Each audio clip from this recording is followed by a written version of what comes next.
राम राम हरे हरे।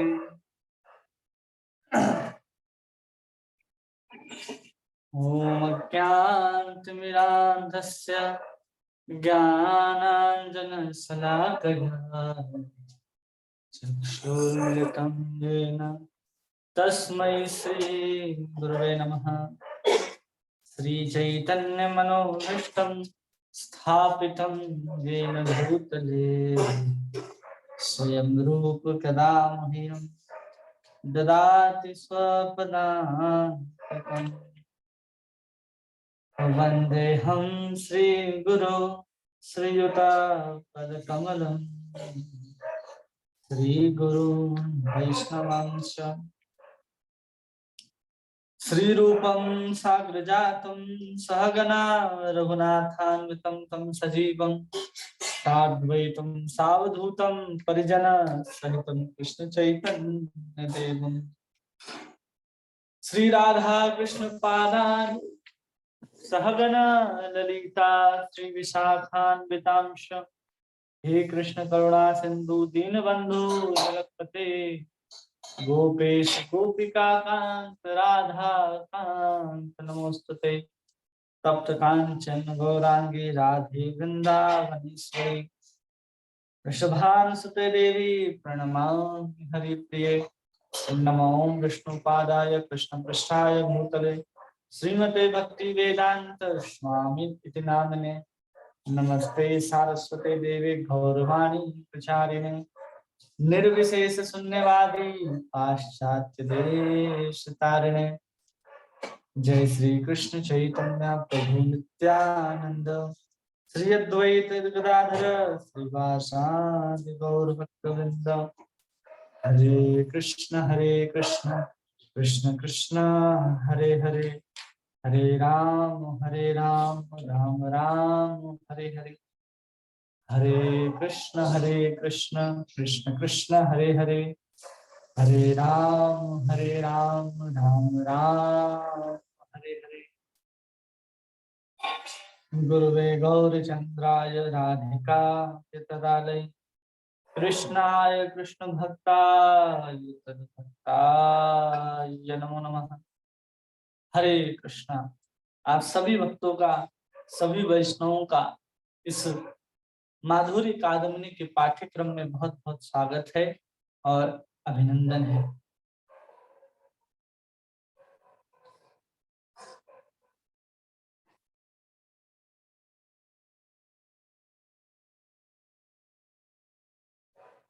तो हम लोग चतुर्थ वृष्टि को भी पढ़ करके समझ गए थे कि हम लोगों ने कैसे अनर्थ को समाप्त करने के ठीक बाद हमारे जीवन में निष्ठा भक्ति का उदय होता है और निष्ठा भक्ति हम प्राप्त करते हैं तो भगवान के भजन में, भगवान के कीर्तन में, भगवान के स्मरण में हमारी स्थिरता आ जाती है।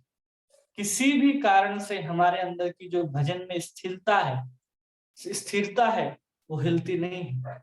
कोई कुछ भी परेशानी हो जाए, लेकिन जब हम निष्ठा के स्तर पर होते हैं तो कभी भी भजन करने में कोई समस्या उत्पन्न नहीं होती, कोई समस्या ही नहीं होती और हम आराम से भजन कर लेते हैं। आराम से हम भगवान का नाम, भगवान की कथा, भगवान के सुंदर लीलाओं का, गुणों का हम लोग चिंतन कर पाते हैं।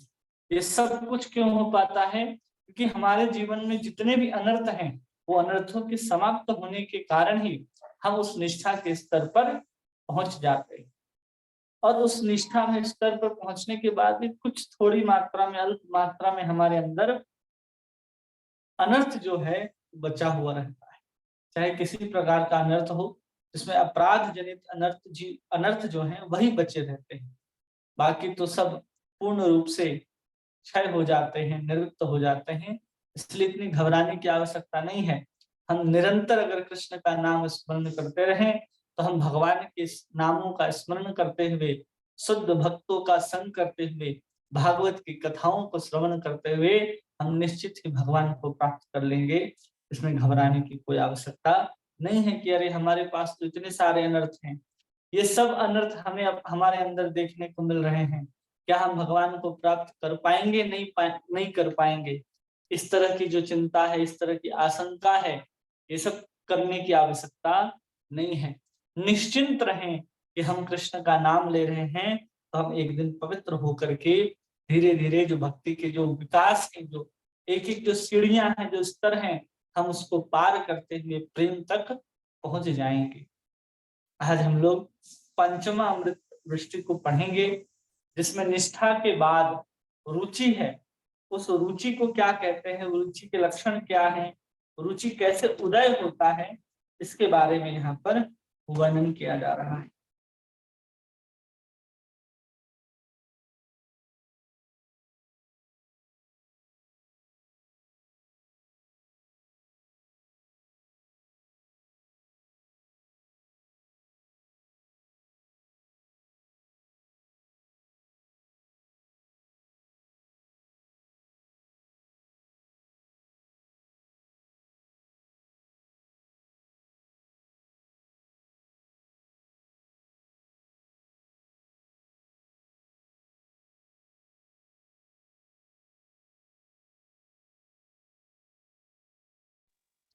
बिना कटे हुए आवाज सुनाई दे रही है हमारी? जी प्रभु जी, अभी तो फिलहाल ठीक ही आ रही है आवाज तो आपकी। ठीक है, कहाँ चला गया था आवाज?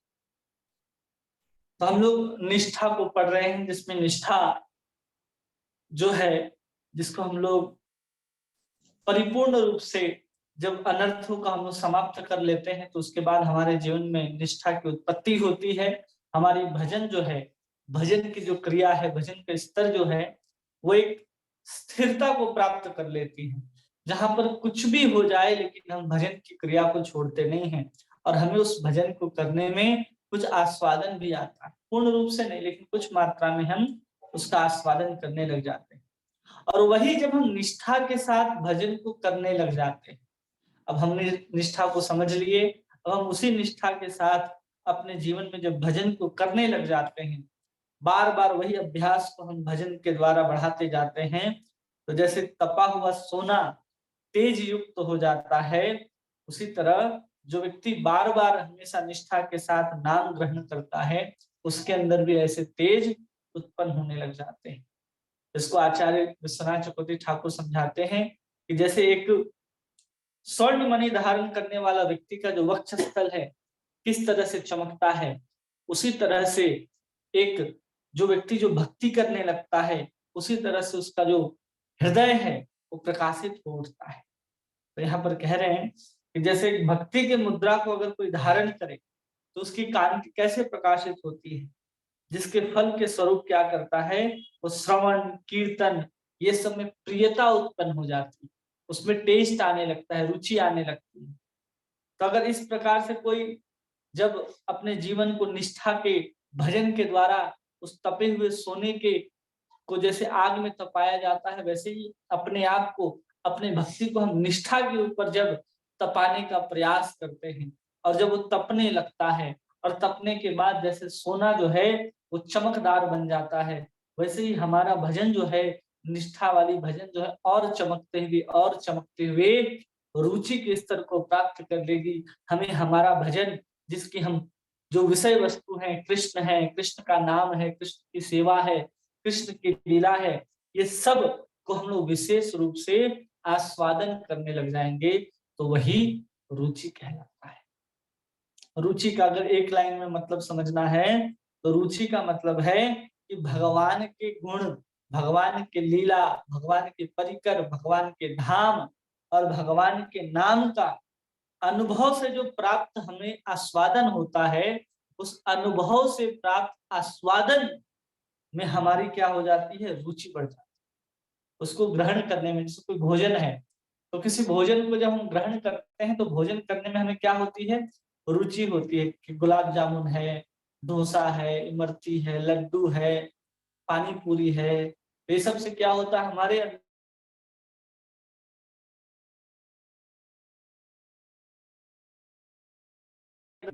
कृष्ण के परिकर के साथ, कृष्ण के लीला, कृष्ण के गुण, कृष्ण के नाम में अगर आस्वादन आने लगे, उसमें टेस्ट आ जाए, उसका आनंद लेने लग जाए, तो समझना चाहिए उसके अंदर अब रुचि आ गई है।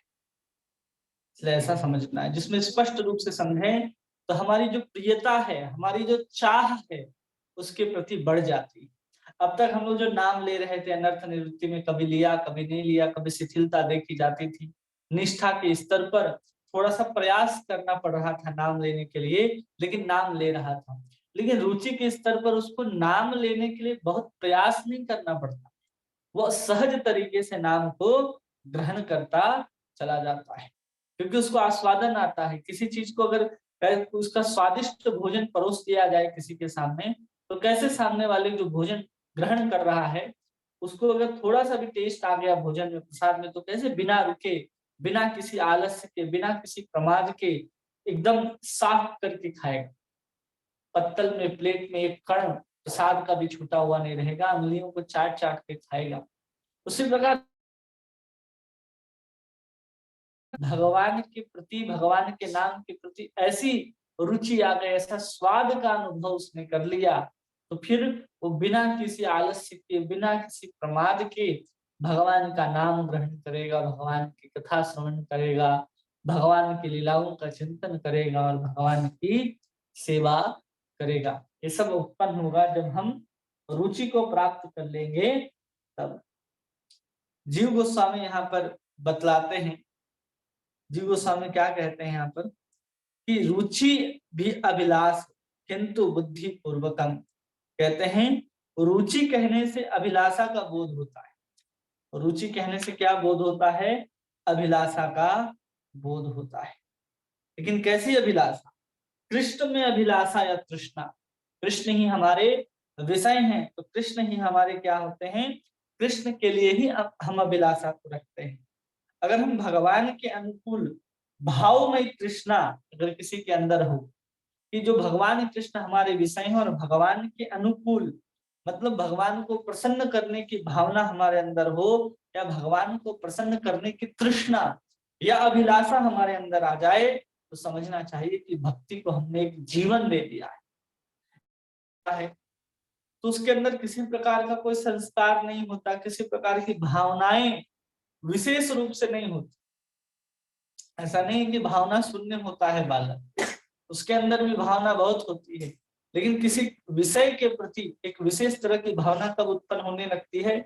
जब वो धीरे धीरे विकास को प्राप्त होता है, चीजों को समझने लग जाता है, तो उसकी एक विशेष प्रकार की अभिलाषा है, तृष्णा देखने के लिए मिलती है, कि कभी अपने पिताजी के पास जाके साइकिल का, कभी टॉफी का, कभी कहीं घूमने जाने का, इन सब का वो मांग करता है।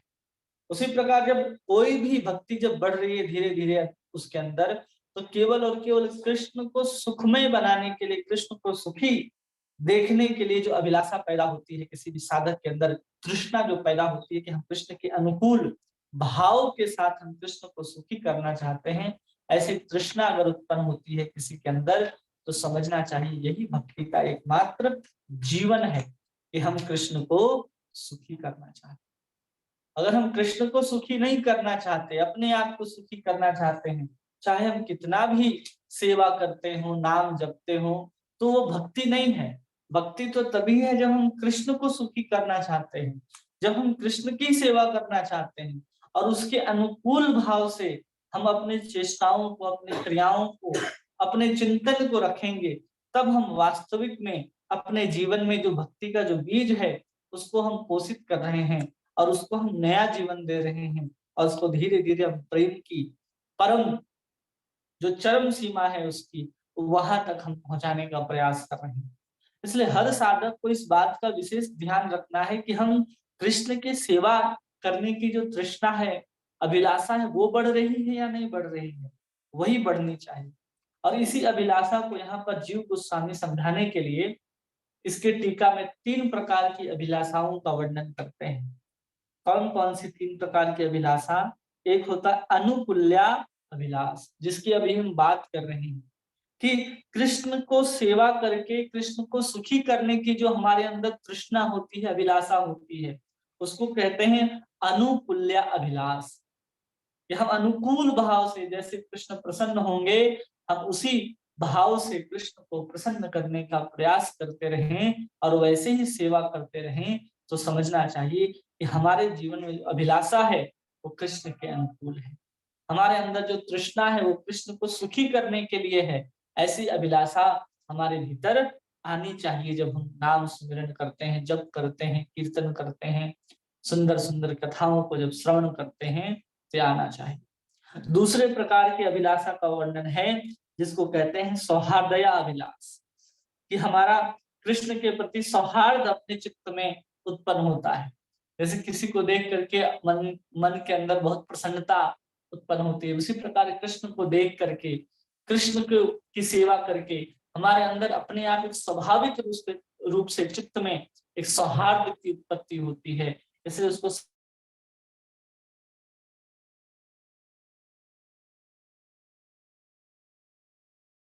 प्राप्त करने की अभिलाषा भी जागृत होने लग जाती है कि हमें कृष्ण को प्राप्त करना है, कृष्ण को प्राप्त करना है, कृष्ण हमें चाहिए, कृष्ण हमें चाहिए। ऐसी अभिलाषाएं हमारे अंदर उत्पन्न होने लगती हैं। तो इस प्रकार 3 प्रकार के अभिलाषाओं को यहाँ पर प्रस्तुत करते हैं जीव गोस्वामी, और उसी के साथ बताते हैं कि रुचि के स्तर पर बुद्धि पूर्वक होती है। यही जो सब कुछ है, ये 3 चीजें जो है अभिलाषाएं, कि हमको कृष्ण की सेवा कैसे करनी है, कृष्ण को सुखी करने के लिए करनी है।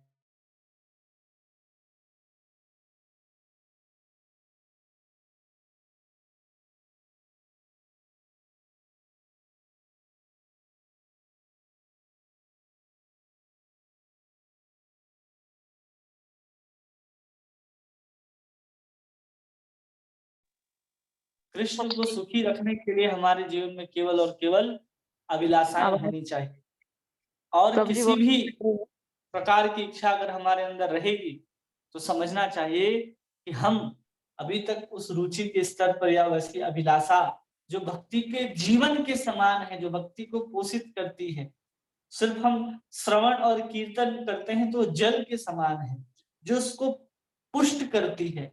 लेकिन उसको जीवित रखने के लिए क्या चाहिए? क्या आप केवल किसी सूखे बीज पर किसी में किसी प्रकार का बीज हो और वो बीज के अंदर प्राण होने चाहिए।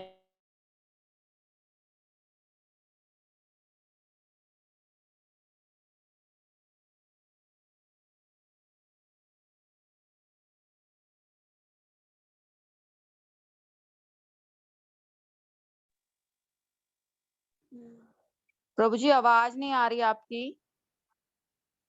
अब आ रही है? हाँ जी अभी बोलोगे पता आवाज लगेगा कट फिर। कट के आ रही है कि बिल्कुल भी नहीं आ रही? हाँ जी प्रभु जी अभी कटी है 3-4 बार ना, अभी ठीक से नहीं आ अभी रही। नहीं आ रही? हम्म, क्यों नहीं आ रही? तो नेटवर्क अच्छा है। हाँ बीच बीच में कटी है, बट अब देखो बोल के फिर पता चलेगा। ठीक है। हरे कृष्णा हरे कृष्णा, कृष्ण कृष्णा हरे हरे, हरे राम राम राम हरे हरे।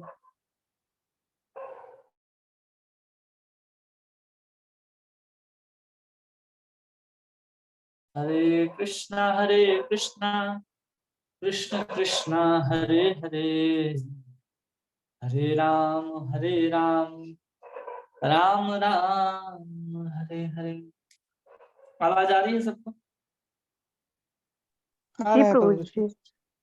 जी। हरे आवाज अभी नहीं आ रहा है। अभी कट रही है प्रभु जी।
राम हरे राम, राम राम हरे हरे।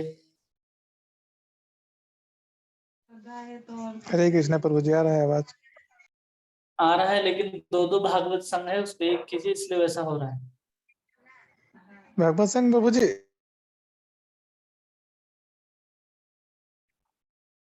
भागवत संघ एक ही रखिए, दो को बनाएंगे तो ऐसे ही लेफ्ट हो जाएगा। नेटवर्क ऐसे भी समझ नहीं पा रहा चीज को। ठीक है प्रभु जी। तो हम बता रहे थे कि भक्ति का प्राण क्या होता है। हम उदाहरण दे रहे थे कि एक बीज जो होता है, अगर उसके अंदर प्राण शक्ति ना हो, उसको उचित स्थान पर उचित भूमि में सब कुछ दे करके उसको लगा भी दिया जाए, और कितना भी उसमें हम पानी डालते रहें, तो क्या वो अंकुरित होगा? वो कभी भी अंकुरित नहीं होगा। उसी प्रकार हमारे भक्ति जीवन में भी भक्ति के जो बीज के स्वरूप में जो उसकी प्राण वस्तु है, वो प्राण वस्तु क्या है? वो एक ही वस्तु है कि हम कृष्ण की सेवा करना चाहते हैं। कृष्ण के सुखी के लिए, अपने सुख के लिए नहीं, कृष्ण के सुख के लिए हमारे अंदर जो अभिलाषाएं हैं, तृष्णा है, वही उस बीज का प्राण होती है। और श्रवण और कीर्तन करने से वो पोषित होती चली जाती है। वो भक्ति की अंग की क्रिया के द्वारा जो हमारे अंदर कृष्ण की सेवा करने की जो तृष्णा होती है, अभिलाषा होती है, वो धीरे धीरे बढ़ती चली जाती है। वही अभिलाषा हमारे जीवन में आनी चाहिए कि हम कृष्ण की सेवा करना चाहते हैं, कृष्ण की सेवा करना चाहते हैं। और कृष्ण के अनुकूल भाव से जब सेवा करना चाहते हैं, उसी को हम लोग भक्ति के जीवन का प्राण कहते हैं, भक्ति का जीवन कहते हैं इसको। इसलिए अपने अंदर से कभी भी भगवान की जो सेवा करने की भावना है वो समाप्त हो जाए और हम पूरा कृष्ण कृष्ण राम राम करते रहे, तो कोई बेकार है, वो जीवन ही बेकार है, उनसे कुछ होना जाना नहीं है। क्योंकि अभी भी आपके हृदय के अंदर भक्ति लता का जो बीज होना चाहिए, वो बीज आया ही नहीं, ऐसा समझना चाहिए। या फिर वो बीज जो है मरा हुआ बीज है, अगर आपके अंदर कृष्ण की सेवा की कोई तृष्णा या अभिलाषा जागृत नहीं होती है। तो यही हम बता रहे थे कि तीन प्रकार की जो अभिलाषा यहाँ पर बताई गई। एक अनुकूल अभिलाषा कि हम कृष्ण की सेवा करना चाहते हैं, कृष्ण के लिए ही सेवा करना चाहते हैं और कृष्ण की प्रसन्नता के लिए सेवा करना चाहते हैं, ये होनी चाहिए। कृष्ण के प्रति सौहार्द होना चाहिए और कृष्ण प्राप्ति की अभिलाषा होनी चाहिए। ये तीन अभिलाषाएं आपके अंदर कैसे उत्पन्न होती हैं? बुद्धि पूर्वक उत्पन्न होती हैं। किस माध्यम से? बुद्धि पूर्वक। हम अपने बुद्धि में इस चीज को जोर लगाते हैं, नहीं हमें कृष्ण पसंद आ रहे, हमें कृष्ण की सेवा उनके ही अनुरूप करनी है, उन्हीं के अनुकूल करनी है। इस तरह की जब अभिलाषाएं हम बुद्धि पूर्वक करने लग जाते हैं, कृष्ण को प्राप्ति की इच्छा हमारी बुद्धि में आकर के स्थिर हो जाती है कि हमें कृष्ण प्राप्ति करनी है, कृष्ण के प्रति सौहार्द अपने आप चित्त में उत्पन्न हो जाता है। और ये सब जब बुद्धि के स्तर पर होता है, किसके स्तर पर? बुद्धि के स्तर पर होता है। तो समझना चाहिए अभी हम रुचि की अवस्था में हैं। लेकिन ये जब स्वाभाविक रूप से होने लगे कि नहीं हमें कृष्ण चाहिए, हम ना चाहते हुए भी कृष्ण के अनुकूल भाव से सेवा करने लग गए, अपने आप हमारे चित्त जो है द्रवित होता चला गया और सौहार्द उत्पन्न होता चला गया हमारे चित्त के अंदर, अपने आप स्वाभाविक रूप से ये जब क्रियाएं होने लग गई, तो समझना चाहिए कि हम रुचि नहीं बल्कि आसक्ति की अवस्था में पहुंच गए हैं। बस रुचि में यही कार्य बुद्धि पूर्वक होंगे और आसक्ति में यही कार्य जो हैं वो स्वाभाविक रूप से होते चले जाएंगे। ये समझ में आया सबको कि कैसे वो स्वाभाविक बनता है? और उसी प्रकार रुचि जो है वो भजन का विषय होता है। रुचि होना चाहिए भजन विषय। भोजन करने में, घूमने में, इधर उधर जाने आने में तो सबको रुचि होती है, लेकिन ये रुचि किस में होनी चाहिए? रसास्वाद किस पे होना चाहिए? ये भजन के विषय में होना चाहिए। श्री हरि के नाम, रूप, गुण, लीला, श्रवण, कीर्तन आदि में से किसी एक में से विलक्षण रूप से रोचकता आनी चाहिए कि हमें श्रवण करने में बहुत आनंद आता है। बहुत आनंद आ रहा है अगर श्रवण करने में आपको, तो आपको नाम जप करने में भी आनंद आएगा। लेकिन सबसे ज्यादा आनंद किसमें आएगा? श्रवण में आएगा। फिर उससे थोड़ा सा कम आएगा कीर्तन में, फिर उससे थोड़ा सा कम आएगा स्मरण में। ऐसे थोड़ी थोड़ी जो है उसमें मात्रा जो है इधर उधर हो सकती है, लेकिन जितना आप श्रवण करते जाएंगे उतनी ही मात्रा में आपकी भजन करने के प्रति रोचकता जो है वो बढ़ती जाएगी। उसी का नाम रुचि है। इसको समझ जाइए कि एक में से दूसरे की विलक्षण रूप से रोचकता हो कि नहीं, हम भगवान के नाम को ज्यादा ग्रहण करेंगे, फिर भगवान के नाम से रूप का स्मरण करेंगे, गुण का स्मरण करेंगे, लीला कथा का स्मरण करेंगे। ये सब इस सब के अंदर जो रोचकता है वो सबसे अधिक नाम के प्रति होगी, सबसे अधिक नाम के प्रति, फिर रूप के प्रति, गुण के प्रति, लीला के प्रति। इस तरह से विलक्षण प्रकार से हमारी रोचकता इन सब के हरि की कथाओं में, लीलाओं में, नाम के प्रति अगर होने लग जाए तो समझना चाहिए कि हम रुचि के स्तर पर पहुंच चुके हैं। और रुचि उत्पन्न होने से पूर्व की तरह जो हम श्रवण और कीर्तन करने का जो प्रयास करते थे, अथक परिश्रम करना पड़ता था, बहुत कठिन लगता था कि अरे कृष्ण का नाम लेना है, कृष्ण की लीलाओं को सुनना है, इतनी सारी मालाओं को घिस घिस कर आगे बढ़ा करके 16 माला पूरा करना है। हमें ऐसा ही कठिन लगता है, एक एक माला, एक एक मन का पार करना बहुत कठिन लगता है जब हम अनर्थ की स्थिति में होते हैं। लेकिन जैसे ही रुचि आने लग जाती है तो उसमें किसी प्रकार का कोई परिश्रम नहीं लगता।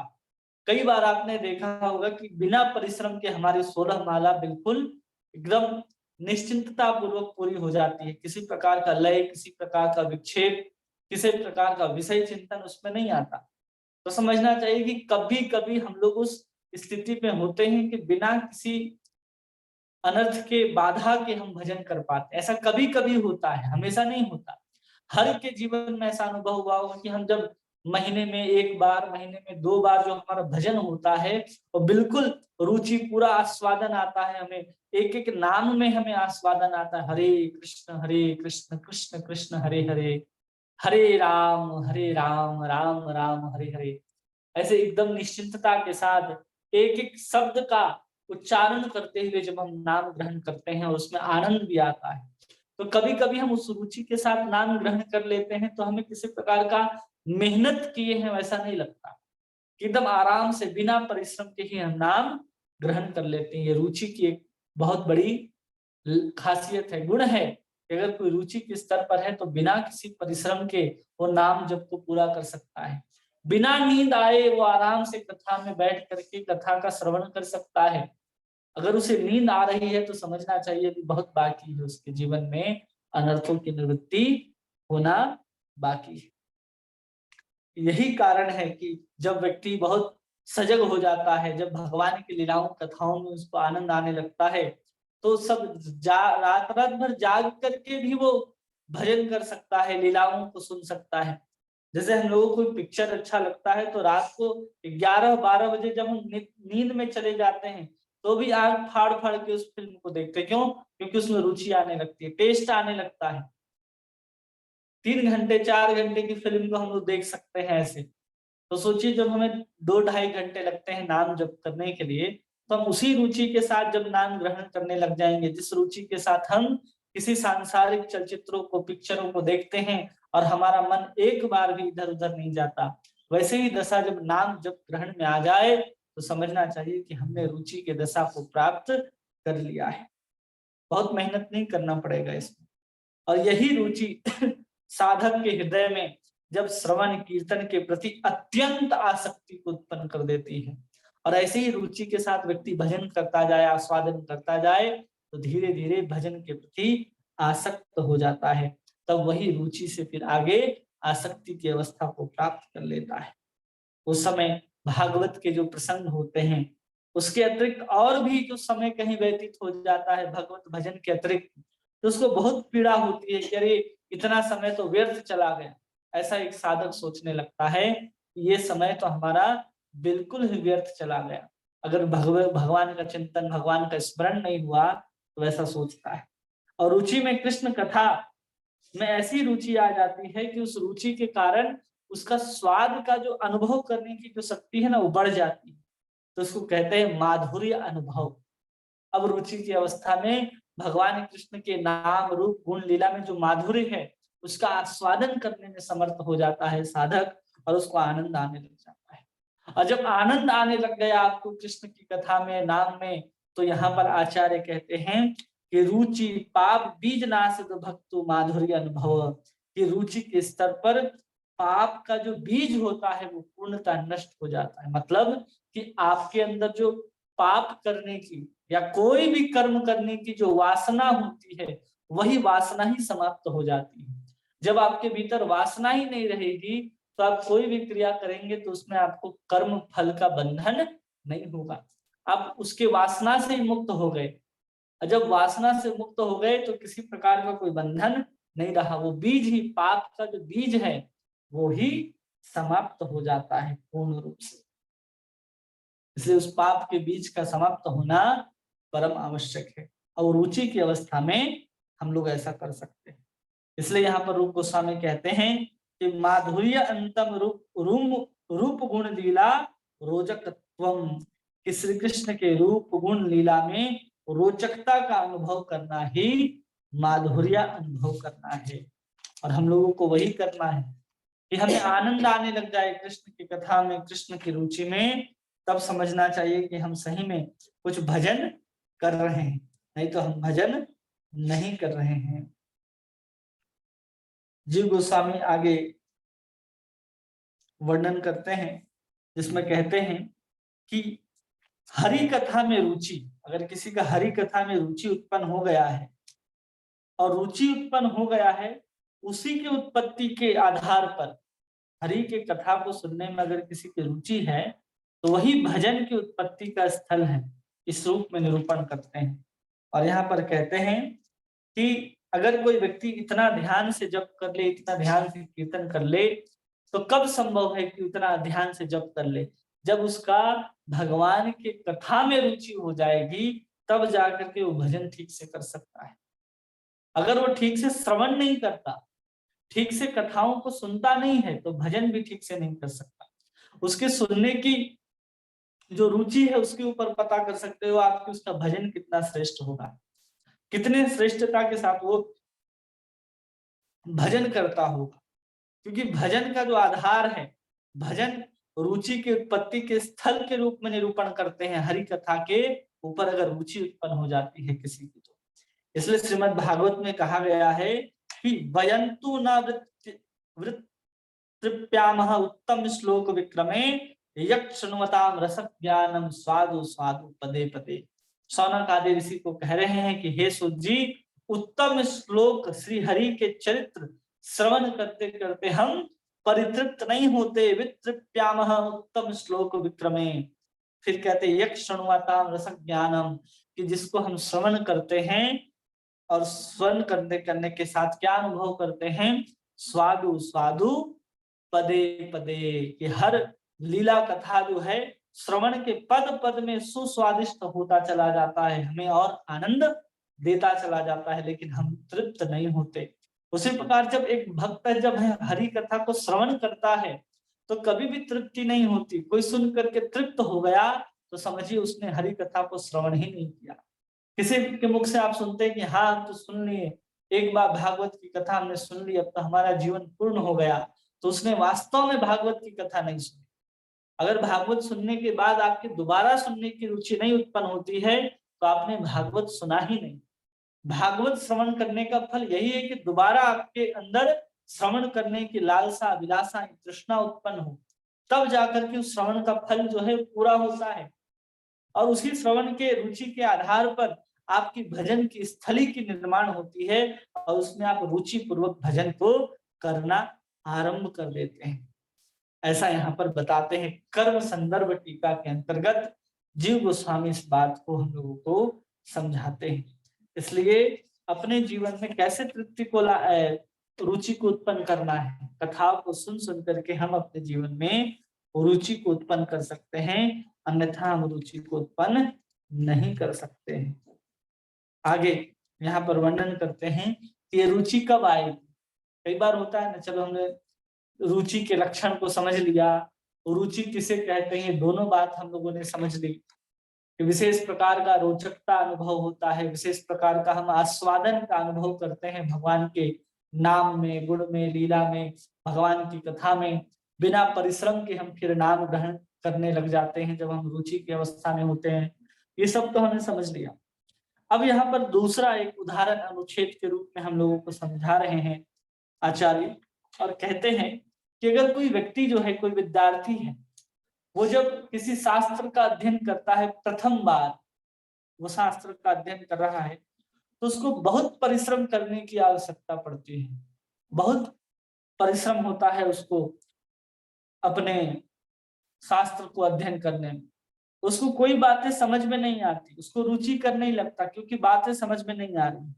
किंतु जब बार बार वो शास्त्र को अध्ययन करने लग जाता है विद्यार्थी, और समय के साथ समझने लग जाता है कि शास्त्र में क्या लिखा है, तो उसके कारण उसकी स्वाद जो है उस ग्रंथ में, उस शास्त्र को पढ़ने में उत्पन्न हो जाती है, रुचि उत्पन्न हो जाती है, और वो बिना किसी परिश्रम के फिर शास्त्र का अध्ययन करने लग जाता है।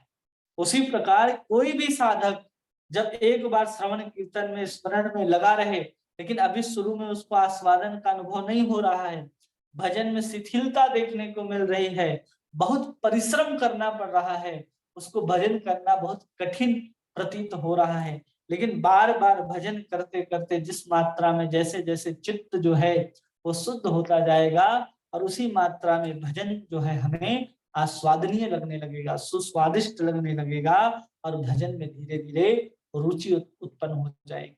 बिना भजन के, स्वाद के हम भजन में रुचि उत्पन्न नहीं कर सकते। कोई केवल कहे गुलाब जामुन खा लो, गुलाब जामुन खा लो, बहुत स्वादिष्ट है, बहुत स्वादिष्ट है, लेकिन वो कब आपको रुचि आएगी?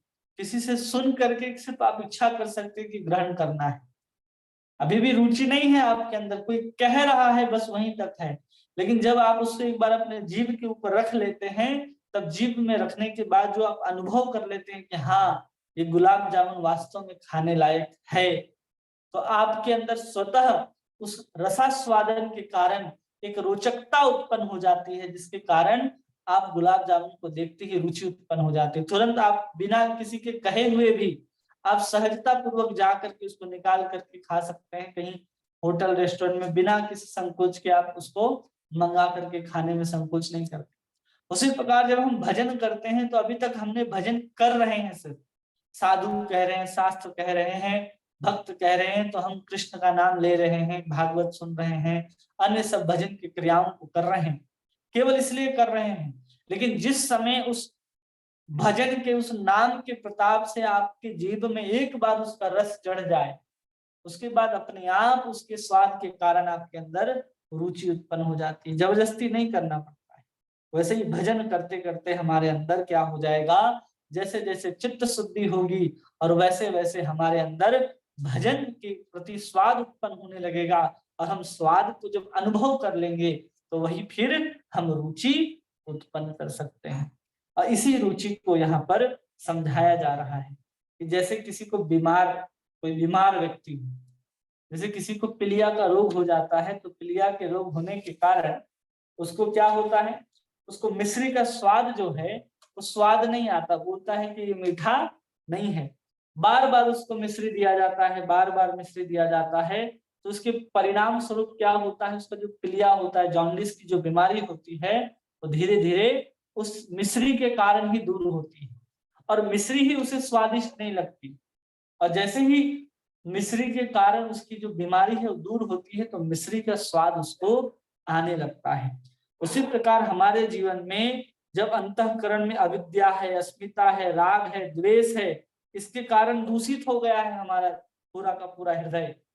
हमने ये 5 प्रकार के जो क्लेश हैं इसको पढ़े थे, जिसमें अविद्या है, अस्मिता है, राग है, द्वेष है, और इसको जब हम बार बार कृष्ण का नाम लेते हैं, कृष्ण की कथाओं को सुनते हैं, तो उसके मधुर स्वभाव के कारण, कृष्ण का नाम मधुर है, मिश्री के समान है, उनकी लीलाएं मिश्री के समान है, उसको हम बार बार जब ग्रहण करते हैं, तो हमें नहीं लगता है कि हाँ इसमें स्वाद होगा, इसमें हम किसी रोचकता को ग्रहण कर सकते हैं, ऐसा नहीं लगता है हमें।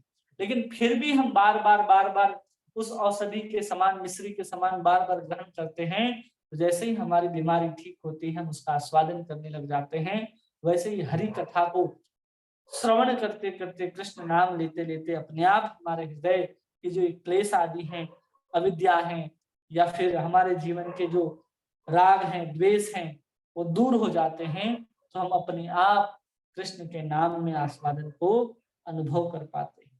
महापुरुष तो कहते हैं कि श्रवण कीर्तन ही अविद्या आदि का नाश करने के लिए महाऔषधि है। अगर हमें अविद्या का नाश करना है अपने जीवन में तो हमें श्रवण कीर्तन ही करना होगा। अगर हम श्रवण कीर्तन नहीं करते हैं, भक्ति नहीं करते, नाम नहीं जपते, तो जिसके कारण हमारे जीवन में ये सब दुख तकलीफें आई हैं उनको दूर करके हम कृष्ण के प्रति अपने भावनाओं को, अपने अभिलाषाओं को, अपने सेवा को प्रस्तुत नहीं कर सकते। हम इतने दृढ़ता पूर्वक कृष्ण का नाम ग्रहण करने में समर्थ नहीं होंगे जब तक ये अनर्थ हमारे जीवन में बचे रहेंगे। इसलिए हमको बार बार कृष्ण का नाम लेना है, बार बार कृष्ण के कथाओं को श्रवण करना है। अगर हम ऐसा करेंगे तब जाकर के हमारे जीवन में क्या होगा, ये अविद्या का दोष जो है वो दूर हो जाएगा। केवल हरि के नाम से, रूप से, गुण लीला आदि का श्रवण कीर्तन करते करते धीरे धीरे इसके परिणाम स्वरूप हमारे अविद्या जो है, जिसको हम लोग पाप के बीज के नाम पे जानते हैं, वही अविद्या जो है पाप का बीज वासना बनती है। फिर हम अलग अलग प्रकार के कर्म को करते हैं, कुछ प्रारब्ध बनते हैं, कुछ अप्रारब्ध में चले जाते हैं। फिर वही कूट और फिर उसी तरह की अविद्या, फिर वही अविद्या से वही वासना आदि सब कुछ प्रकट होते हैं और इसी संसार में हम घूमते रह जाते हैं। वही अगर एक बार किसी को भजन में रुचि आ जाए तो समझना चाहिए अब उसकी धीरे धीरे जो अविद्या जो है वो अविद्या धीरे धीरे नाश हो रही है। जिस मात्रा में अविद्या का नाश होने लग जाता है उसी मात्रा में उसकी जो रुचि है भजन के प्रति और बढ़ती चली जाती है। और इसी को यहाँ पर 11वें स्कंद में कहते हैं, यथा यथात्मा परिमृज्य ते असो मत पुण्य गाथा श्रवणाभिधाने तथा तथा पश्यति वस्तु सूक्ष्म चक्षु तथैवांजनम संप्रयुक्तम। हे उद्धव, जिस प्रकार अंजन द्वारा नेत्र के दोष मिटने पर नेत्रों में सूक्ष्म वस्तुओं को देखने की शक्ति आने लगती है, उसी प्रकार मेरी परम पावन लीला और कथाओं के श्रवण और कीर्तन से ज्यों-ज्यों मन का मैल साफ होने लगता है, त्यों साधक को सूक्ष्म से सूक्ष्म वस्तुएं वास्तविक तत्व ज्ञान का दर्शन होने लगता है। इसलिए हमें कृष्ण की कथाओं का, लीलाओं का हमेशा श्रवण और कीर्तन करना है, जिससे हमारी अविद्या जो है नष्ट हो जाएगी। हमारे आंखों के ऊपर ऐसा रोशनी, ऐसा प्रकाश आ जाएगा जिसके कारण अविद्या की जो माया है वो हमारे आंखों के सामने से हट जाएगी, तो हम वह हर वस्तु को उसकी एक विशेषता के साथ दर्शन कर पाएंगे। लेकिन जब तक हम ऐसा नहीं करेंगे, जब तक हमारी भजन में रुचि नहीं, नाम में रुचि नहीं आएगी, तब तक ये सब हमारे जीवन में प्रकट नहीं होता। जिस मात्रा में हमारा हृदय शुद्ध होगा उसी मात्रा में हम लीलाओं का, कथाओं का आस्वादन उतनी श्रेष्ठता के साथ कर पाते हैं। लेकिन हमारे जीवन में जब मलिनता भरी रहती है, हमारे हृदय के अंदर अविद्या है, राग है, द्वेष है, अस्मिता है, ये सब क्लेश भरे पड़े हैं, तब तक समझना चाहिए कि हम आस्वादन नहीं कर पाते। और जैसे ही हमारे कृष्ण की कथा में नाम के प्रति रुचि आने लग जाती है, हम बहुत आनंद के साथ आनंद लेते हैं। अब कभी कभी लगता है, अरे प्रभु जी आप क्या बात करते हैं कि बहुत सुंदर संगीतमय कथा होती है और हम लोग जा करके बैठते हैं तो कब 3 घंटे बीत जाते हैं पता ही नहीं चलता। वहां तो बहुत सुंदर कृष्ण की कथाओं का हमें ज्ञान सुनाया जाता है, सुंदर सुंदर भजन होते हैं। वहां जो वक्ता होते हैं तो एकदम ऐसे मधुर वाणी में बोलते हैं कि 3 घंटा कब बीत जाता पता ही नहीं चलता। तो ये भी तो रुचि के लक्षण है प्रभु जी। अब उसी को समझाते हुए यहाँ पर 2 प्रकार की रुचि का वर्णन कर रहे हैं। विश्वनाथ चक्रवर्ती ठाकुर कहते हैं कि रुचि जो है वो 2 प्रकार की होती है। एक होती है वस्तु वैशिष्ट अपेक्षण। वस्तु वैशिष्ट मतलब जिसमें वस्तु की विशेषता का जहां पर वर्णन होता हो और उस विशेषता के कारण वो उसके प्रति धावित होती हो, उसके प्रति भागती हो। किसके कारण? वस्तु की विशेषता के कारण वहां जा रही है। तो एक प्रकार की रुचि ये है। और दूसरी है वस्तु वैशिष्ट अनअपेक्षणीय, मतलब यहाँ पर कोई फर्क नहीं पड़ता कि वस्तु का वैशिष्ट है कि नहीं, उस वस्तु में किसी प्रकार की विशेषता है या नहीं है, इसकी कोई उपेक्षा नहीं रखता है। ऐसे 2 प्रकार के रुचि का यहाँ पर वर्णन करते हैं। इसमें सबसे पहले प्रकार की रुचि है, इसको कहते हैं वस्तु वैशिष्ट अपेक्षणी। मतलब जो रुचि जो है वस्तु के वैशिष्ट की अपेक्षा रखती है।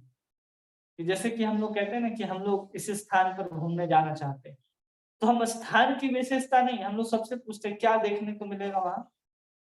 एफिल टावर है, ताजमहल है, लाल किला है, लोग ऐसे ही बोलते हैं ना। अगर कहीं घूमने जाना है तो हमें वहां पर क्या देखने को मिलेगा, वहां की क्या विशेषता है। कोई आगरा गया तो ताजमहल, वृंदावन आया तो बिहारी जी की विशेषता है। कोई अन्य स्थान पर गया, मुंबई गया तो वहां पर इंडिया गेट देखना, हैदराबाद गया तो चार मीनार देखना है। हर स्थान की कुछ विशेषताएं होती है ना, हर वस्तु की कुछ ना कुछ विशेषता होती है। जहां पर जो हमारी जो रुचि है उस वस्तु के किसके ऊपर डिपेंड करे, उसकी विशेषता की अपेक्षा रखे, तो वैसी रुचि को हम लोग कहते हैं वस्तु वैशिष्ट अपेक्षणीय रुचि। उदाहरण, यहाँ पर वस्तु क्या है हमारे, केवल और केवल भगवान है, इस बात को ध्यान रखना है। वस्तु वैशिष्ट मतलब भगवान की ही होनी चाहिए।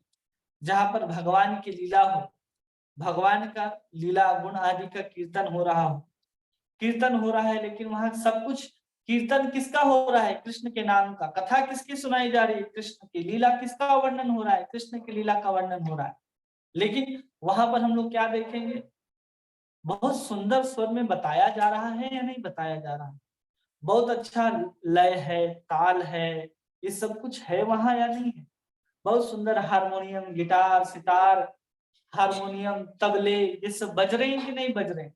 अगर ये सब बज रहे हैं तो हम वहां पर जाकर के कथा सुनेंगे, नहीं तो हम कथा जाकर के नहीं सुनेंगे।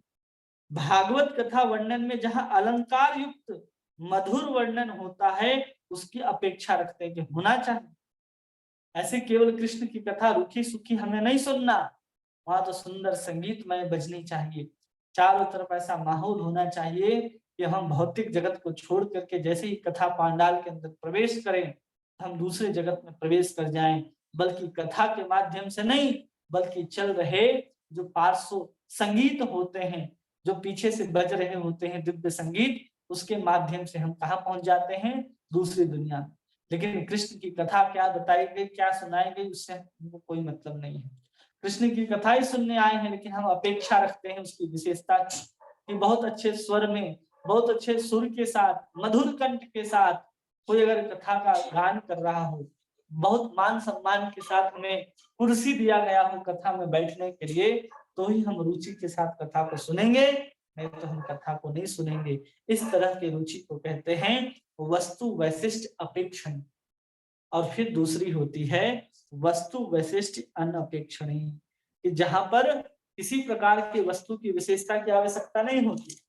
जैसे किसी व्यक्ति को भूख लगा है, तो भूख लगा है तो कभी नहीं पूछेगा भोजन में क्या बना है, कैसा स्वाद है। वो सिर्फ भूख नहीं लगा होता इसलिए पूछता है क्या बना है, कैसा स्वाद है उसका। क्यों पूछता है, क्योंकि उसको भूख नहीं है। अगर भूख होती तो बोलता कि जो भी बना है हमारे सामने ला करके रखो। उसी को कहते हैं हम लोग वस्तु वैशिष्ट अपेक्षणी, कि वस्तु तो चाहिए लेकिन उसकी क्या विशेषता है, भोजन में ये वस्तु बनी है या नहीं बनी है, तब जाकर के वो भोजन को ग्रहण करने में रुचि दिखाता है, नहीं तो नहीं दिखाता है। और दूसरे प्रकार की जो रुचि है जिसको कहते हैं वस्तु विशेष अनपेक्षणीय, जिसमें वस्तु की विशेषता जो है उसकी कोई महत्व नहीं रह जाता कि उसमें संगीत है कि नहीं है, उसमें कोई मधुर स्वर से बता रहा है या नहीं बता रहा। ऐसा जो भी सुर, लय, ताल, मान सम्मान की किसी प्रकार की अपेक्षा नहीं रहती। वो आरंभ काल से ही कृष्ण का जो कथा है, गुण है, लीला के प्रति एकदम दृढ़, तीव्र, उत्साहमयी होती है उसकी भक्ति। तो भगवान के नाम में, लीला में, पूजन में उसको पूर्ण विश्वास होता है। उसको संगीत में कोई विश्वास नहीं है, उसको गाने वाले के कंठ में भी कोई रुचि नहीं है, लेकिन उसको भगवान की जो मुख्य रूप से नाम है, कीर्तन है, उसके प्रति रुचि होती है। इसलिए इसको कहते हैं वस्तु वैशिष्ट अनपेक्षणीय, कि वस्तु की विशेषता का कोई प्रकार की अपेक्षा नहीं रखती है। जैसे भुवनेश्वर प्रभु थे। अगर आप वृंदावन गए होंगे कभी, आज से लगभग 2 साल पहले, कि अब तो नहीं रहे, वो तो नित्य लीला प्रविष्ट हो चुके। तो भुवनेश्वर प्रभु जब दूसरे समय, मतलब दोपहर के जब मंदिर का पट बंद हो जाता था, उसके बाद भुवनेश्वर प्रभु ही माइक लेकर के कीर्तन किया करते थे। क्योंकि वृंदावन इस्कॉन में देखेंगे तो 24 घंटे कीर्तन चला करता है, और 24 घंटा कीर्तन चला करता है। तो जिसमें जब शाम के समय, जब दोबारा पट खुलने का समय होता था, तो उस समय भुवनेश्वर प्रभु ही कीर्तन किया करते थे। और भुवनेश्वर प्रभु को हम लगभग 6 से 7 महीने हम वृंदावन में रहे लगातार। तो उस समय हम देखते थे कि भुवनेश्वर प्रभु जो हैं, एक ही स्वर में प्रत्येक दिन महामंत्र गाते थे, एक ही स्वर में। वही हरे कृष्ण महामंत्र का जो उनका जो स्वर था, लय था, ताल था, प्रत्येक दिन एक ही जैसा होता था। आज तक 6 महीना 7 महीना हमने देखा कि 7 महीना में एक बार भी उन्होंने कोई अलग टोन में महामंत्र नहीं गाया।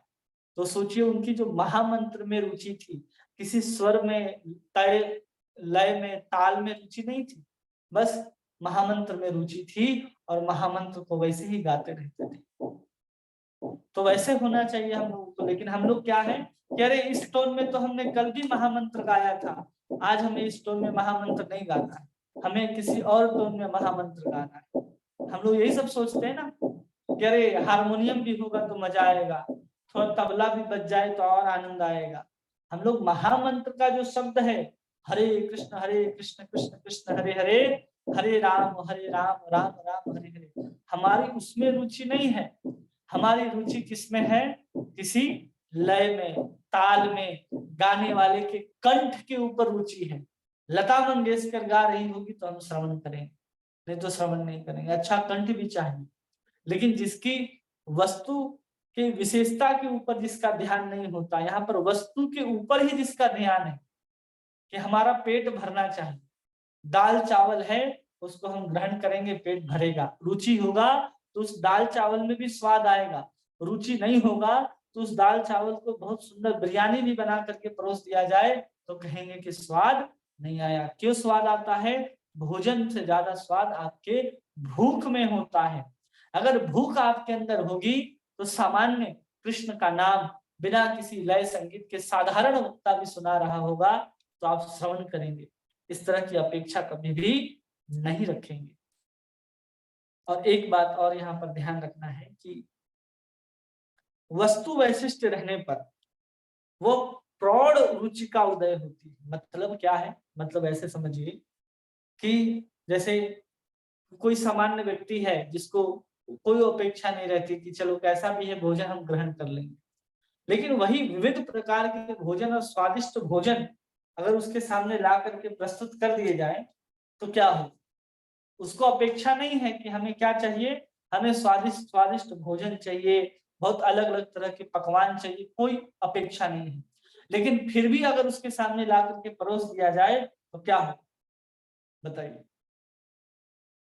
उसको ग्रहण करने में और आनंद आएगा कि नहीं आएगा? अपेक्षा तो नहीं है उसकी कि हमको चाहिए, लेकिन उसके सामने अलग अलग प्रकार के 56 पकवान ला करके परोस दिए, जो हर दिन सूखी रोटी किसी चटनी के साथ खा लेता है और उसका पेट भर जाता है, लेकिन अपेक्षा नहीं है उसको कि और भी कुछ व्यंजन हो। लेकिन किसी कारण 56 भोग उसके सामने परोस दिए जाएं तो उसकी क्या हालत होगी? वो एकदम चमत्कृत हो उठेगा उस व्यंजन को देख करके और उस आस्वादन को ग्रहण करेगा एकदम 56 भोग को। उसी प्रकार अगर किसी व्यक्ति के अंदर वस्तु की विशेषता ना हो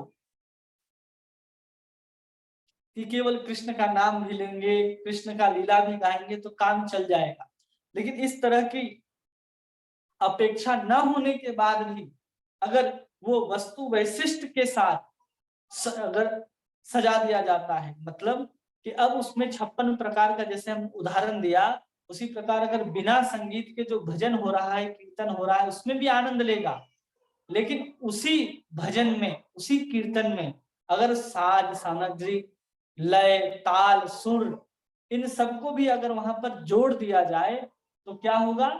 फिर वहां पर और अधिक आनंद आएगा। तो उसको हम लोग यहाँ पर कहते हैं कि उसके कारण यहाँ पर जो हमारी रुचि है और अपने प्रौढ़ अवस्था को, उल्लासमय अवस्था को प्राप्त कर लेगी।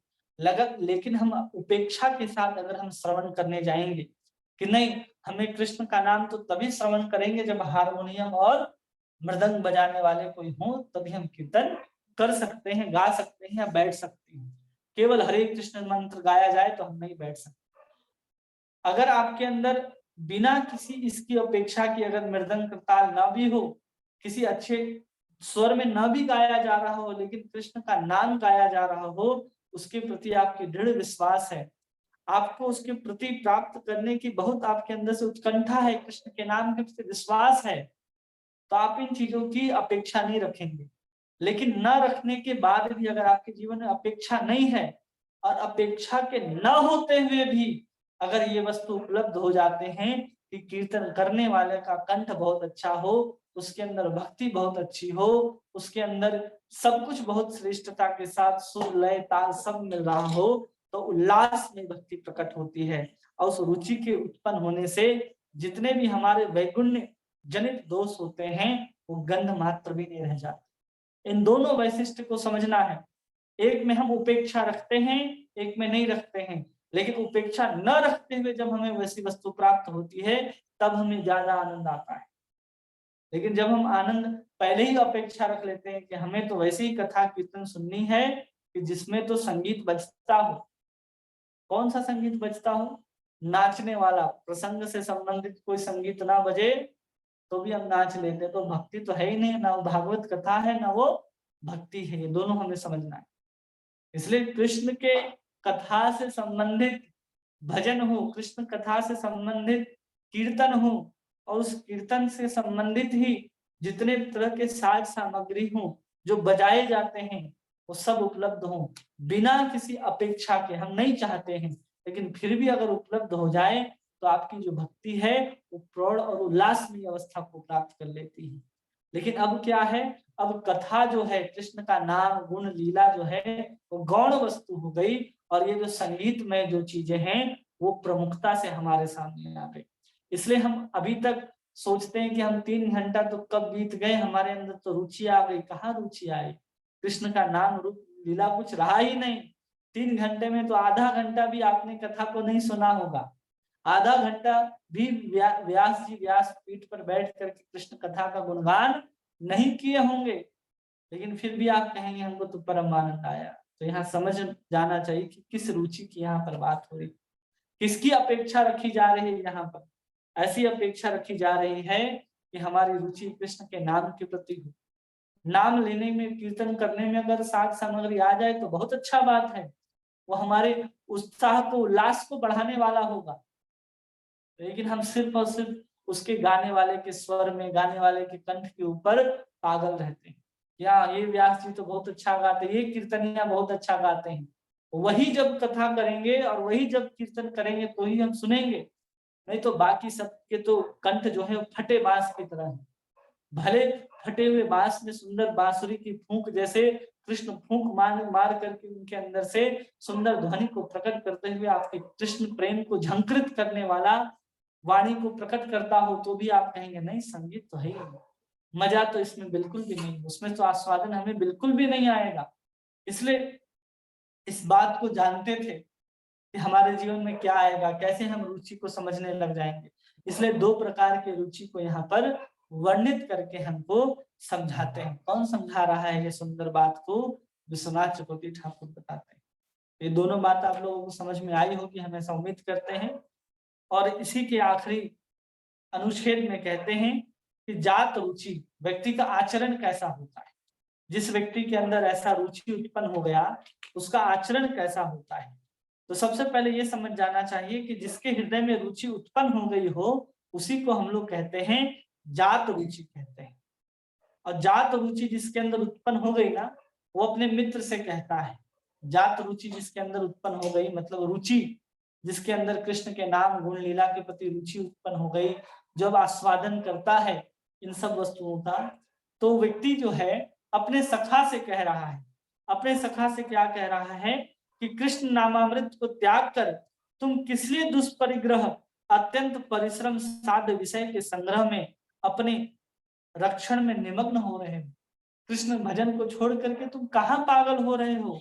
जिस परिणाम में साधक को कृष्ण नाम रूप गुण लीला आदि में रुचि उत्पन्न हो जाती है, उसके तारतम्य के अनुसार कृष्ण के अतिरिक्त विषयों में उसकी अरुचि हो जाती है। जिसकी रुचि उत्पन्न हो गई कृष्ण में, उसकी रुचि अब अन्य वस्तुओं में समाप्त हो जाती है।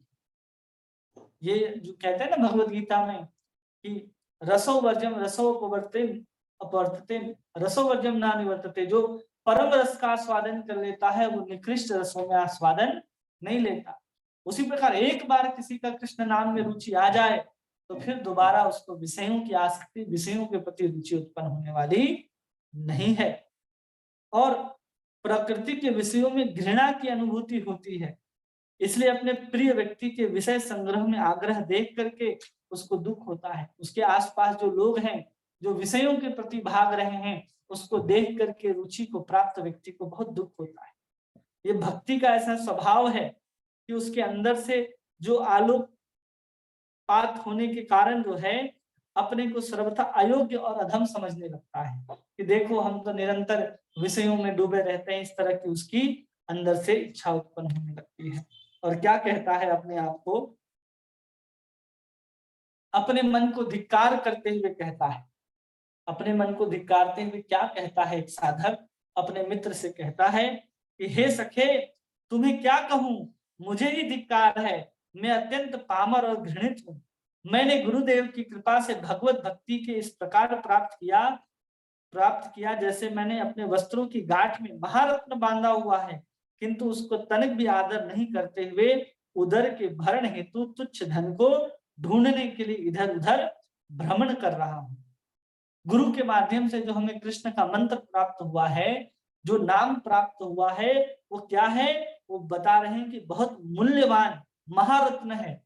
वो महारत्न को हम अपने पॉकेट में रखे हुए हैं, लेकिन उसे कौड़ी के भाव में जो अन्न आदि आज उपलब्ध हो जाते हैं, उस कौड़ी के पीछे पीछे हम लोग दौड़ रहे। वो कौड़ी, वो रुपया कहाँ से मिल जाएगा, महाधन को छोड़ करके हम उस कौड़ी के पीछे भागे हुए। लोग आते ना, बहुत फेमस भजन हुआ था, नाम महाधन है अपनों, नहीं दूसरी संपत्ति और कमानी, हमें और की परवाह नहीं, अपनी ठकुरानी श्री राधिका रानी। तो कहते हैं ना कि नाम महाधन है अपनों, हम हमारे पास वो नाम महाधन महारत्न प्राप्त हो करके हम जो कौड़ी, जो 1 पैसे 2 पैसे के पीछे भागते रहते हैं, ऐसी स्थिति हमारी हो गई है। और फिर कह रहे हैं कि धन को ढूंढने के लिए इधर उधर घूमता रहता हूँ, ग्राम्य वार्ता में निमग्न रहता हूँ और अपनी आयु को मैंने सर्वथा गंवा दिया। जैसे ही कृष्ण की कथा की बात आती थी तो हम कृष्ण की कथा से मुंह मोड़ लेते थे।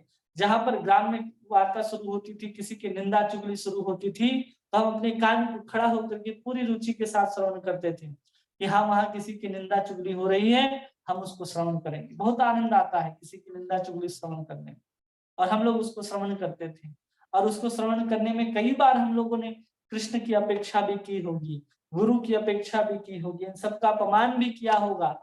ये सब सोच सोच करके वो क्या कर रहा है कि अपने आप को धिक्कार रहा है। और क्या कहता है कि उस समय ग्राम्य वार्ता करते समय विषय वार्ता को ही अपने जीवा से अमृत की भांति चाटते थे हम। उसे विषय वार्ता हुआ करता था, इसके बारे में निंदा, उसके बारे में चुगली, तरह तरह के विषयों की वार्ता कि हमें ऐसे ऐसे भोग करना है, ऐसे ऐसे भोग की वस्तु को प्राप्त करनी है। उस विषय को हम अपने जिह्वा से चाटा करते थे अमृत समझ करके, और भगवान के जो नाम गुण लीला आदि था उन सब के प्रति हम आलसी बने रहते थे। हाय हाय, भागवत कथा सुनने के प्रारंभ में ही मुझे नींद आने लगती थी। भागवत कथा शुरू हुआ और शुरू जैसे ही मंगलाचरण समाप्त हुआ, कई साधक क्या होते हैं, लुढ़क जाते हैं और अपने आप को इस तरह का धिक्कार दे रहे हैं कि देखो क्या होता था। यदि उस समय में कोई ग्राम्य वार्ता आरंभ हो जाए तो तुरंत नींद खुल जाती है। कथा चल रही है, कथा से नींद आ जाती है, लेकिन तुरंत वहां कोई प्रभु जी माता जी किसी की निंदा चुगली करने लग जाए तो तुरंत हमारी निद्रा खुल जाती है और अपने कान को खड़े करके हम सुनने लग जाते हैं। इस प्रकार न जाने कितने बार मैंने साधु समाज को कलंकित किया है। साधु समाज में बैठ करके हरि कथा श्रवण करने के समय कोई श्रोता सोने लगता है, उसके प्रभाव से निकटवर्ती श्रोता भी सोने लग जाते हैं। उस समय कोई आकर ये सब देखे तो समझता है कि इस सभा के लोग हरि कथा श्रवण के समय सो रहे हैं, अतः उसकी निंदा दूसरों को संक्रमित होने से साधु समाज कलुषित होता है। जात रुचि साधक अपनी पूर्व दशा का स्मरण कर इस प्रकार अपने आप को धिक्कारते हैं। अरे देखो, पहले जब कथा होता था तो हम आराम से सो जाते थे, मेरे प्रभाव से अन्य चारों तरफ के लोग भी सो जाते थे, और लोग आकर के देखते थे कि अरे सब तो सो रहे हैं, और सब धिक्कारते थे संत समाज को कि सोए हुए व्यक्ति को कथा सुनाते हैं। एक बार प्रभुपाद जी भी कथा सुना रहे थे, और प्रभुपाद जी कथा सुना रहे थे तो एक कोई बाहर से व्यक्ति आया और कह रहा था कि जब कथा कर रहे थे ना, सब के सब सो रहे थे। सबके सब सो रहे थे? तो प्रभुपाद जी ने प्रश्न किया, सबके सब सो रहे थे? तो व्यक्ति कहता है हाँ, सबके सब सो रहे थे। तो ठीक है, तो उस प्रभुपाद जी ने कहा तो आप जागे हुए सुन रहे थे? तो वो व्यक्ति कहता है हाँ प्रभुपाद जी, हाँ स्वामी जी, मैंने आपके एक एक शब्द को सुना है। तो प्रभुपाद जी कहते हैं आपने नहीं सुना है। क्यों? ये सोने के बाद भी जितना श्रवण कर लिए, और उस सोते हुए श्रवण करने के बाद भी देखो ये सब कुछ छोड़ करके मेरे पास सन्यासी बने बैठे हो, लेकिन तुम इतना ध्यान पूर्वक श्रवण करने के बाद भी अभी तक एक माला तुमने जब शुरू नहीं किया। इससे तो अच्छा तो यही है जो सोते सोते भी श्रवण कर रहे हैं, लेकिन कृष्ण के शरणागत हैं और सन्यासी बने बैठे हैं, कृष्ण को अपना जीवन समर्पित करके बैठे हैं। ये तुमसे जो जाग करके सो रहे हैं उससे श्रेष्ठ तो ये हैं जो सोते हुए भी सुन रहे हैं और अपने जीवन को कृष्ण को समर्पित कर दिया है। तो वैसे ही हमारा जीवन में ऐसे होता है कि हम शुरू शुरू जब भक्ति करते हैं तो हमें नींद बहुत आती है। जहां भी कृष्ण कथा का नाम शुरू हो जाए, कृष्ण कथा श्रवण हो जाए, तो हमें नींद आ जाती है। तो जब हम रुचि की अवस्था को प्राप्त कर लेते हैं, तब अपने आप को इस तरह से धिक्कारते हैं कि देखो तुम ग्राम्य वार्ता, विषय वार्ता में इतना रुचि दिखाते थे, किसी की निंदा चुगली में कितना आनंद लेते थे, लेकिन जैसे ही रुचि उत्पन्न हो गया तो अपने आप को धिक्कारने लग जाते हैं। उसी प्रकार जात रुचि जिसके अंदर प्रकट हो गई है, वो भक्त पुनः पुनः खेद करता रहता है और कहता है कभी न भरने वाले उस उदर की पूर्ति के लिए मैंने बूढ़े होकर भी ऐसे कौन सा दुष्कर्म है जो नहीं किया। न जाने मुझ में इन दुष्कर्मों के फलों को भोगने के लिए किस नरक में कितने समय तक वास करना पड़ेगा।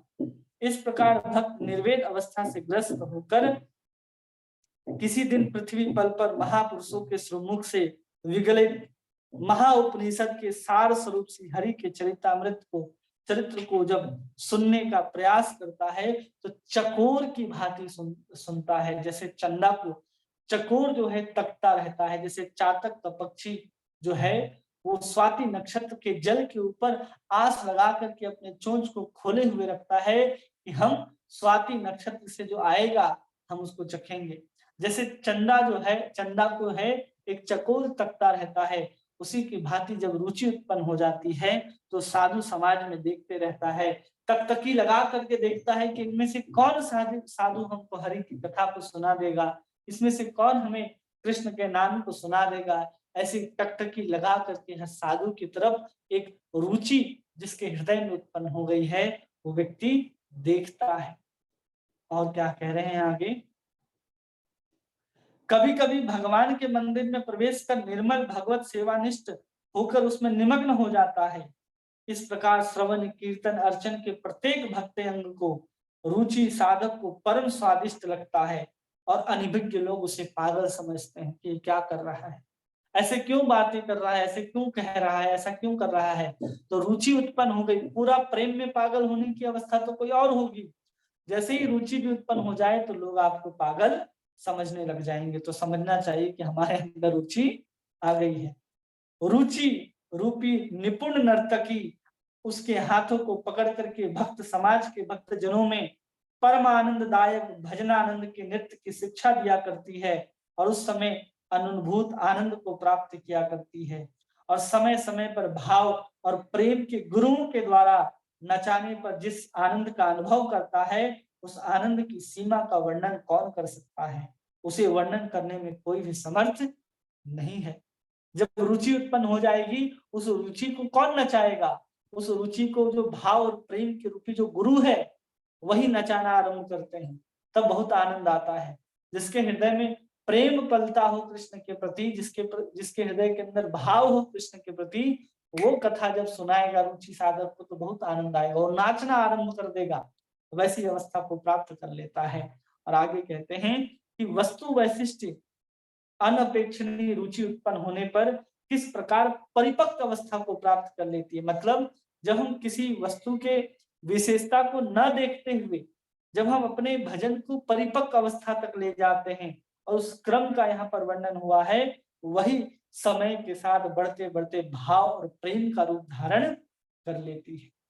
इस भाव को आसक्ति के स्तर तक जाना होता है, जिसका वर्णन छठे अमृत वृष्टि में किया जाएगा। इस प्रकार हम लोग का पंचम अमृत वृष्टि जो है उसकी समाप्ति होती है।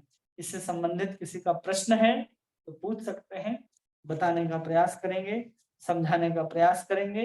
हम लोगों ने आज क्या देखा?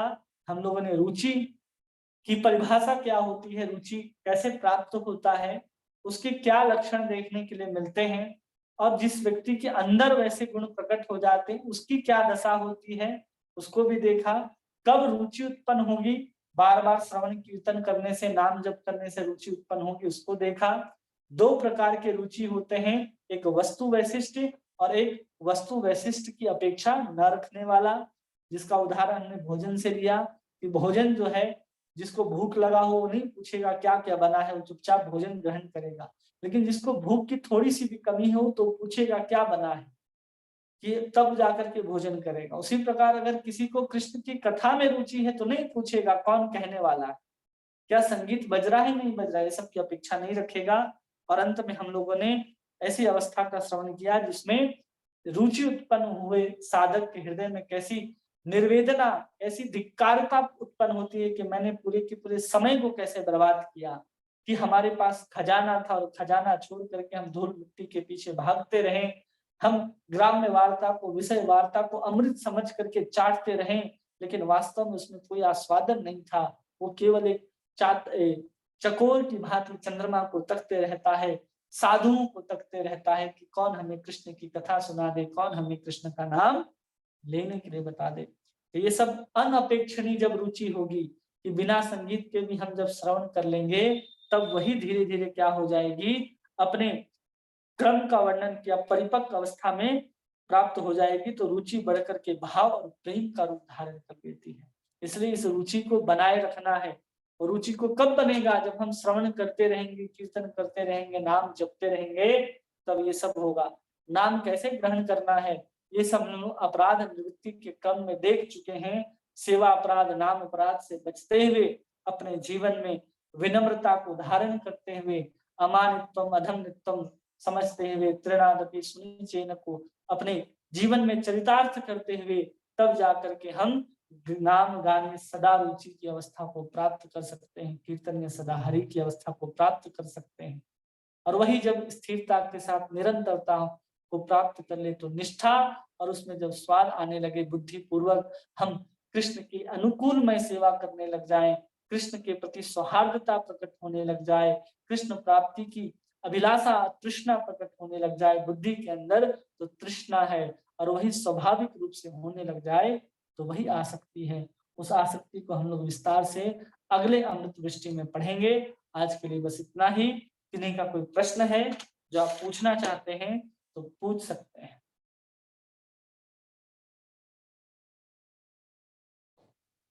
हरे कृष्णा।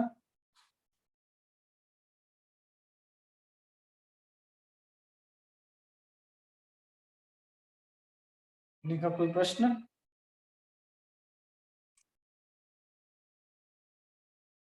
आवाज नहीं आ रही हमारी? हरे कृष्णा आ रहा है प्रभु, आ रहा है आवाज। आ रहा है प्रभु जी, आवाज तो अच्छे से आ रहा है और आप बहुत अच्छे से लेते हो, मजा आ रहा है हमको। मजा आ रहा है। किन्हीं का कोई प्रश्न है जो आपको बात समझ में ना आई हो, जो आप पूछना चाहते हैं?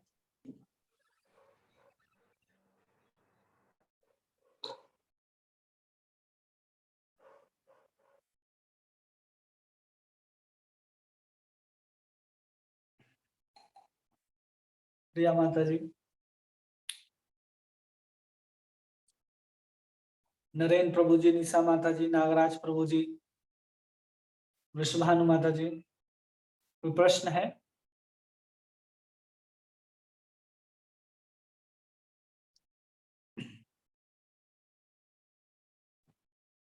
हरे कृष्ण प्रभु जी। हरे कृष्णा। एंड एक्चुअली हम थोड़ा लेट ज्वाइन किए प्रभु जी, तो हम थोड़ा मतलब जो रिकॉर्डिंग हुआ है वो सुनकर फिर बताते हैं। हाँ प्रभु जी। हाँ, धन्यवाद प्रभु जी। हरे कृष्ण। हरे कृष्णा। हरे कृष्णा, दंडवत प्रणाम प्रभु जी। हरे कृष्णा, दंडवत प्रणाम। मेरा भी प्रभु जी 20 मिनट का निकल गया, तो मैं भी फिर से सुनूंगी, लेकिन बहुत अच्छा बताया जो भी आपका, उसके बाद से मैंने सुनी।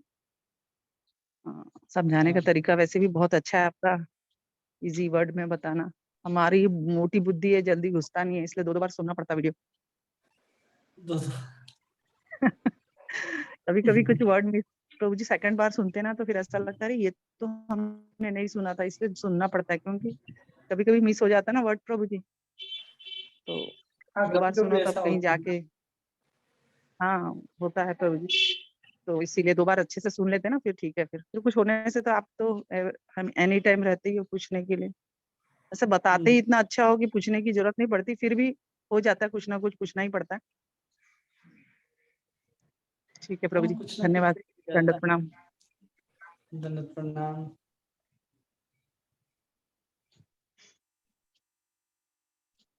और किन्हीं का कोई प्रश्न है?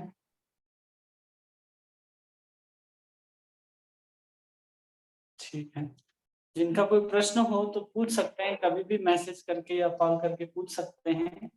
और जिनका लेक्चर मिस हो गया हो 2 मिनट, 10 मिनट, 20 मिनट, तो जो रिकॉर्डिंग उपलब्ध रहता है उसमें आप जा करके सुन सकते हैं और फिर से दोबारा प्रश्न भी पूछ सकते हैं। तब तक के लिए आप सभी का धन्यवाद। हरे कृष्णा कृष्ण कृष्ण हरे हरे, हरे राम राम राम हरे हरे। हरे हरे। हरे धन्यवाद प्रभु आप जी। हरे सभी दंडवत धन्यवाद प्रणाम, प्रभु जी। दंडवत प्रणाम दंडवत प्रभु प्रणाम जी। प्रभु जी। सभी भक्तों को भी दंडवत प्रणाम। हरे कृष्ण, दंडवत प्रणाम प्रभु। हरे कृष्णा, दंडवत प्रणाम। हरे कृष्ण। ये माधुरी कादिनी प्रभु और ये भागवतम संग, ये दोनों अलग अलग से है प्रभु की, एक ही में मिलता है प्रभु यूट्यूब में? एक ही जगह मिल जाता है। भागवत संघ में नरेंद्र प्रभु जी अपलोड करते हैं और मेरे मोबाइल से भी अपलोड होता है। रिकॉर्डिंग होने के बाद 1 घंटे 2 घंटे के बाद आता है और प्रभु जी शायद तुरंत डाल देते हैं, तो वहां भी आ जाता है। अब वहां सुनेंगे तो आपको प्रश्न उत्तर के साथ मिलेगा, और हमारे चैनल में सुनेंगे तो प्रश्न उत्तर नहीं मिलेगा, क्योंकि जो हम कहते हैं वही रिकॉर्ड होता है। और वो हमारे चैनल में आप बलभद्र दास में देख सकते हैं। और क्वेश्चन आंसर के साथ चाहिए तो आपको जो भागवत संघ यूट्यूब चैनल है जिसको नरेंद्र प्रभु जी चलाते हैं, उसमें मिल जाएगा आपको। ठीक है,